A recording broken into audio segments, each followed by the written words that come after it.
Hi everybody, my name is Katrina Gray and I'm gonna have a pleasure to be on a podcast of Brett Cooney. I'm gonna talk about a recent project called Daytime Nightmare, which I wrote, produced, directed, and I'm also main actress. It's psychological thriller slash horror, so it's very exciting. Stay tuned. Bye. All right, BradCooney.com would like to welcome to the show from season 17 of The Voice, Miss Brennan Lassiter. What is up, Brennan? Oh, nothing much. How are you? I'm good. Your life's changed a little bit in the last few days, huh? Big time. Well, that's great. I'm really happy for you. All right, let's get into this. So I sat there, of course, and I watched the season debut. And you got a 4-chair turn, so I have to ask you, what was going through your mind when you were singing and those chairs just kept on spinning? Oh, my goodness. It was insane. It was incredible.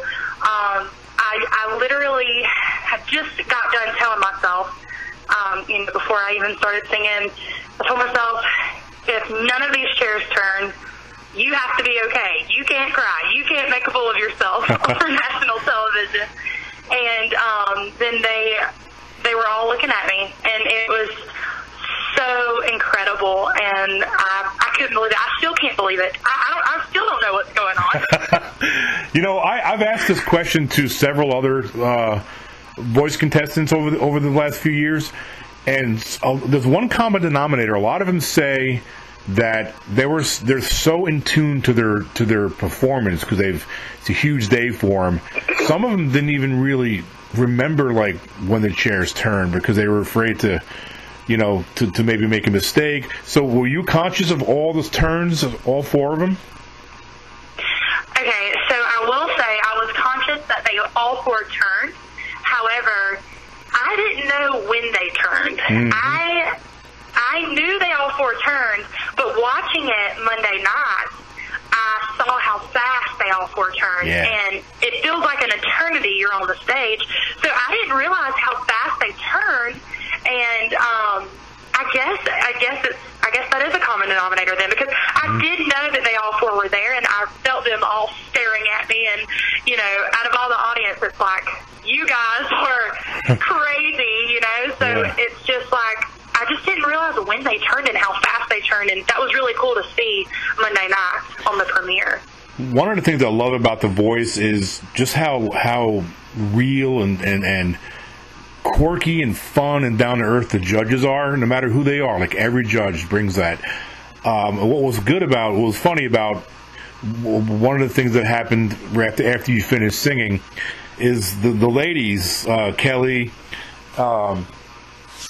and they all I can't believe I just went blank on Gwen Stefani. They stood in front of Blake to block him because the whole country knows Blake loves. Obviously, he's a icon in country. So that was kind of funny. What was going through your mind when those gals got right in front of Blake like that? Oh my goodness! It was like I was just like, what are you doing? It's just me. I'm not anybody. I don't even know what's going on. Honestly, I was so starstruck too. Yeah. And it was just kind of like, oh my goodness, me? Are you sure? Yeah. Yeah. It was awesome, but the whole time I just was like, I'm gonna go with Blake, so it doesn't matter. Whatever happens, I really want Blake to turn. And so what was it about Kelly? The girls were up. How did Kelly sway you? Because you picked Kelly Clarkson, it shocked the voice world when you picked Kelly. I mean, seriously, it was like a 7.0 earthquake happened in the voice world. So what was going what was it about Kelly's pitch that made you leap from Blake to her? Yeah, I've gotten that question a ton too, so I realize how it has shocked everyone. But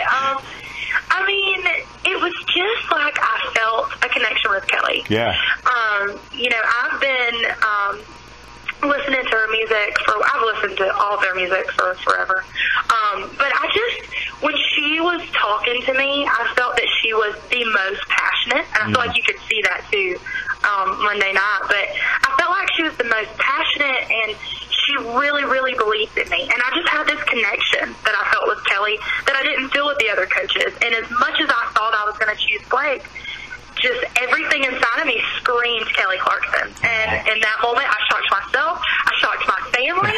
One of the first things they asked me when I got along with them was, holy crap, you didn't pick Blake. Why didn't you pick Blake? Yeah. And so, it was just everything in the moment, and I just felt like it was the right thing. And that's great that you went with your intuitive, what your gut was telling you to do and your heart was telling you to do. But really, frankly, honestly, you really can't go wrong with any of those legends. I mean, every one of them legends. You know what I mean? So it's like, no matter who you pick is great, but the fact that you went with your heart and what your gut told you, I really admire that. And I love Kelly's reaction, too. That was epic. It was so awesome. She was shocked. All right, so... how old were you when you started singing? When did you know that you didn't have just an ordinary voice, that you had you could really sing? So I really have been singing since I could talk. As long as I can remember, I was singing, here, singing there. Never publicly, never anything like that, but I was always singing. And whenever I was 12 years old, I started singing for church.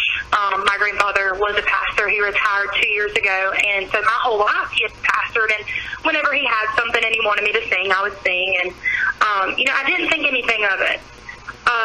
About a year and a half ago, I started leading worship every Sunday at a new church once my grandfather retired. And I just started getting more comfortable with myself and my voice and learning the ins and outs of it and just figuring it all out.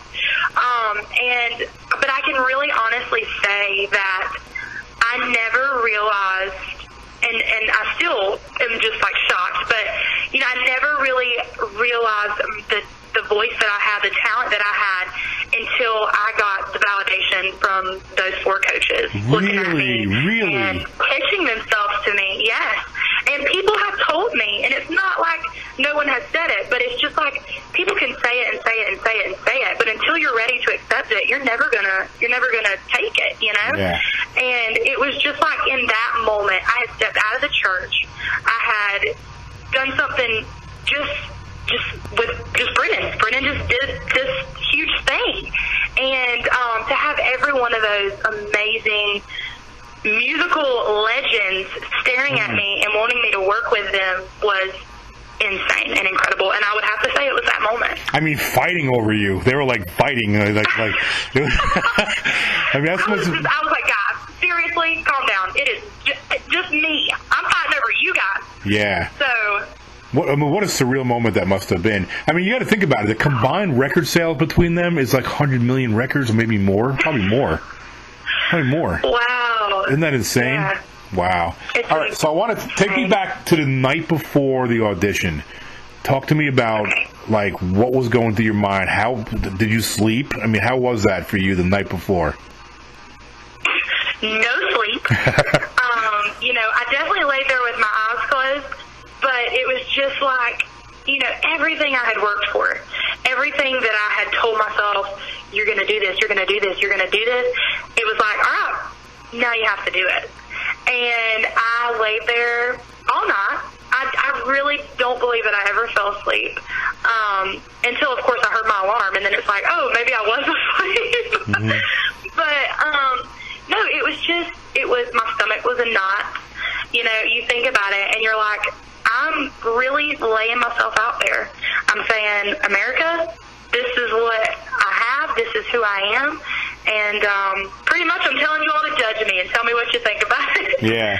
So it's a big thing. And, I'm so blessed and so thankful for the outcome and even just the experience itself. It's been awesome.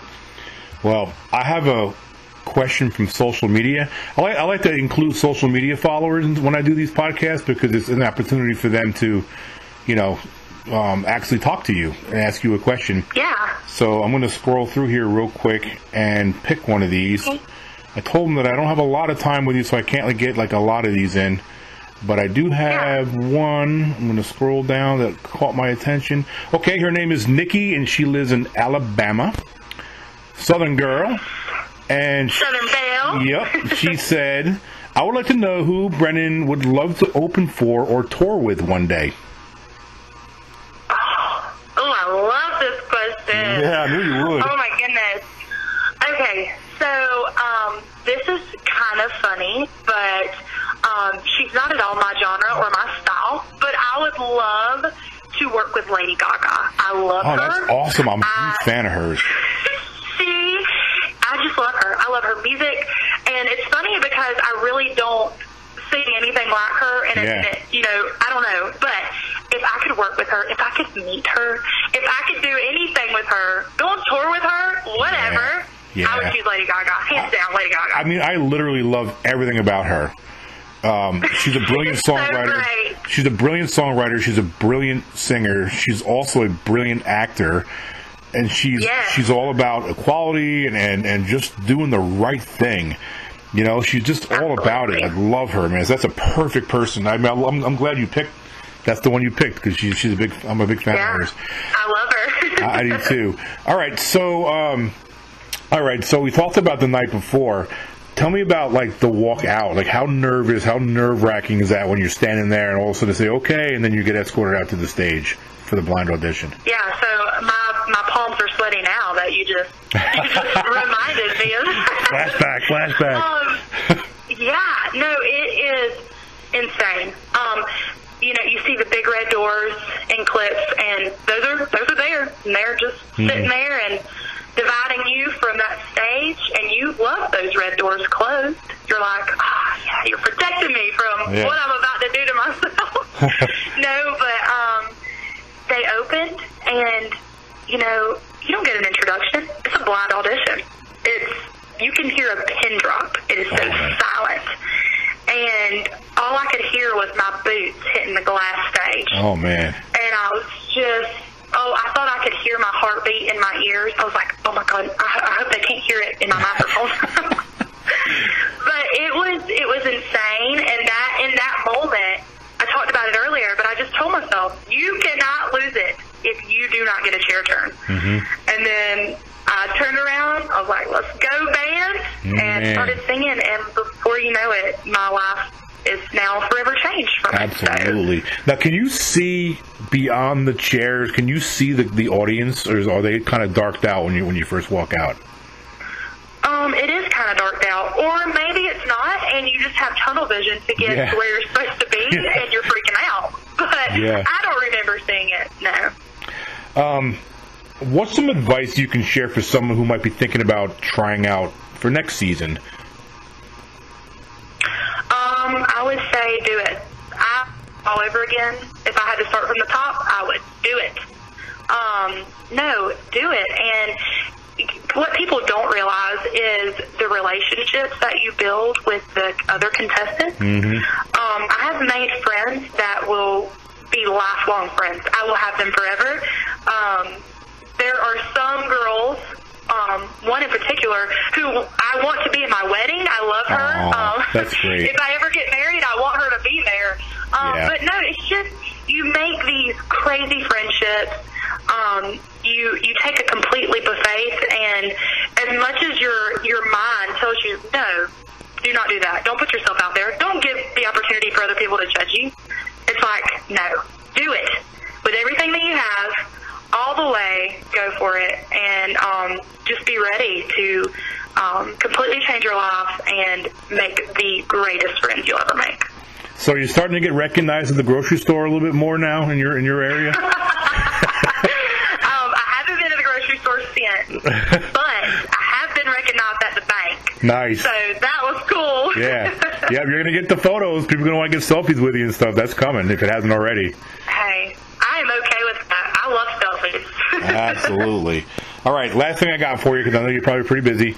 This is a competition, and it's great to make friends. And believe me, I understand where you're coming from. But at some point, you got to compete against all of them. So it's a competition show. So, and also, I'm guessing that there's pressure because these people are, I mean, very, very talented, extremely talented. And so you stepped out of South Carolina into the big stage and against people that are just as talented. So I'm guessing that puts pressure on you. So what do you do? Like, how do you raise that your A game to where, I mean, you can separate yourself, because that's what it's all about. You're trying to win. Yeah. No, I think what separates me the most is this is the first thing I've done. And so I am a little sponge. And anything and everything any advice that I get from anybody, including advice that Kelly's going to give me, I am going to soak it up, take it in, use it. And because a lot of people are already in their artistry and they're already in what music they want to do, and they have their style, and you know they have a specific way that they do things. So for them to take in advice, it'll be a little harder. But for me, it's like I'm a blank slate almost. And I think that that's going to work for me. And I think that's going to be what separates me. Well, look, I really enjoyed talking to you. I'm so glad you came on my show. I tell you, I've been doing this for 9 seasons now, and usually the first person that I have on my show is a finalist. I have a good record with that. I have a good record. Sawyer Fredericks, I think he won season 8. He was my first guy, and Jordan was my first guy, and so was Allison Porter. She was my first one that season, so you never know. Let's keep the streak going. Thank you so much. Before I let you go, I want to give you an opportunity to tell all the listeners where they can follow you on your social media and whatever else, so websites, whatever you want to plug. Okay, so yeah, you can find me on Instagram, Brennan Lassiter, and on Twitter, Brennan Lass. Cut off the itter. And then on Facebook, Brennan Lassiter as well. So it's just Brennan Lassiter all the way around. You can find me. And thank you so much for all the love and support. And thank you for having me on your show today and taking a little time to speak to me. Oh, man, the pleasure's all mine. And once I have this up, I'll stream this here in just a few minutes. It'll go live. So I will tag you, and a retweet would be great so we can maximize the listens. Awesome. Thank you. All right. Thank you. Have a good night. Really hope to get you back on. I want to get you back on in the future. Great. Yes, okay. sir. Good night. Thank you. Good night.